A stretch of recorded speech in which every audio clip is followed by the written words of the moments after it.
Hello, I'm Heather Morris, author of The Tattooist of Auschwitz and Silke's Journey, and to be released in September, Stories of Hope.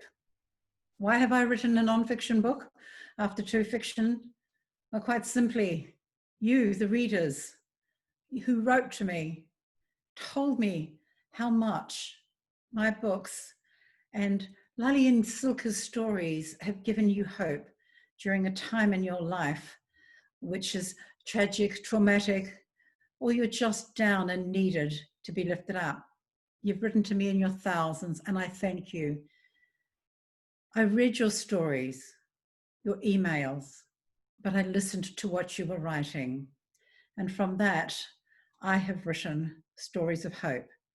It's a book about listening and how if you listen, you might just learn something.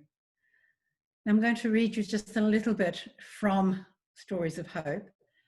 There's a chapter in there called Listening to Lali, and that's where I've taken this piece I'm going to read from. It starts just after he and I have connected finally at a deeply emotional level, and he is now wanting to share with me his story. I don't have a copy of my book, so I'm having to read from paper. Hopefully there's one coming in the mail soon. Introducing Lali to my family, letting him see who I was, having him listen to my family, enjoy jokes at my expense, have them tell him stories about me, gave him the connection to me that he needed to trust me a little bit more. That trust went to another level a few days later when Tutsi came to the table where we were sitting. As usual, she had a tennis ball in her mouth, but this time she growled when Lali tried to take it from her. "Naughty Tutsi, give me the ball," he said, giving her a small tap on the head. She growled again. We were both shocked. Tutsi and Bam Bam were the perfect companions, only ever barking when the postman on his scooter stopped below Lali's apartment to deliver mail. Tutsi turned away from Lali, took the one step to get closer to me, and rested her head on my knee. The ball balanced between her teeth, her big eyes meeting mine. Cautiously, I reached down and put my hand in her mouth, around the tennis ball. She released it and stepped away.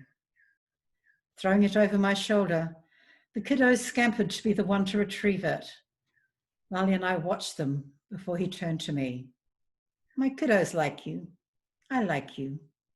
You can tell my story," he said finally. This small, inconsequential event was like hitting a switch with Lali. The next time I visited him, he greeted me with, "Have you finished my book yet?"